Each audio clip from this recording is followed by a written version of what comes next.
शक्तीपीठ महामार्ग सोलापूर, सांगली आणि कोल्हापूरमधून इतर मार्गाने घालवण्याची चर्चा सुरू. फडणवीसांची अनौपचारिक गप्पांमध्ये माहिती, तर याला राजू शेट्टींचा विरोध.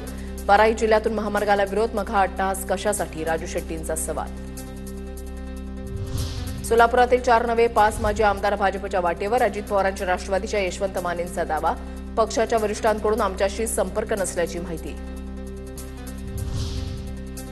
पंकजा मुंडे याच गोपीनाथ मुंडेंच्या खऱ्या वारसदार. प्रकाश महाजन यांची प्रतिक्रिया. मुंडेंच्या राजकीय वारसाबद्दलचा प्रश्न भुजबळांनी सुरू केला.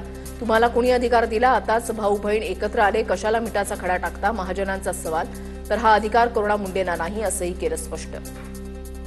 वडलोपारची जमिनी सगळ्या आपल्या पुतण्याला देऊन टाकल्या.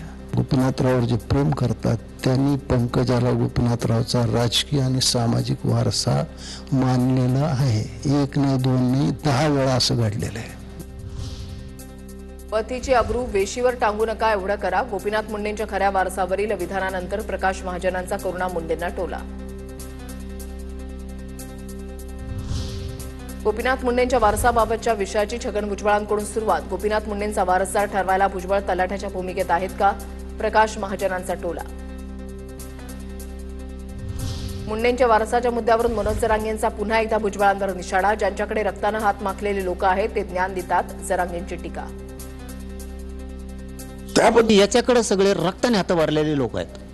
चुट्टे चाट्टे सगळे जमा केलेत, ज्यांनी हयातीतच प्रचंड त्रास दिला. पूर्ण राज्य त्या माणसाला बघून थरथर कापत होतं. समजा जो खरा वारस आहे ती हे विसरतो तरी कसं काय? सिल्वर ओक निवासांनी मंत्री प्रताप सरनाईक आणि शरद पवारांची भेट. मुंबई क्रिकेट असोसिएशनच्या निवडणुकीच्या पार्श्वभूमीवर भेट घेतल्याची शक्यता. सरनाईकांचे पुत्र विहंग सरनाईक अध्यक्षपदाच्या शर्यतीमध्ये, तर दिवाळीची सदिच्छा भेट घेतली. सरनाईकांची प्रतिक्रिया.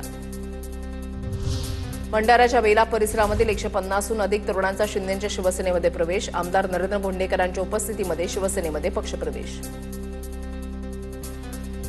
ठाकरेंच्या शिवसेनेचा 27 ऑक्टोबरला निर्धार मेळावा. संकल्प विजयाचा, मुंबई जिंकण्याचा. मेळाव्याच्या बॅनरवर उल्लेख. वरळी NSCI डोममध्ये संध्याकाळी 5 वाजता मेळाव्याचं आयोजन.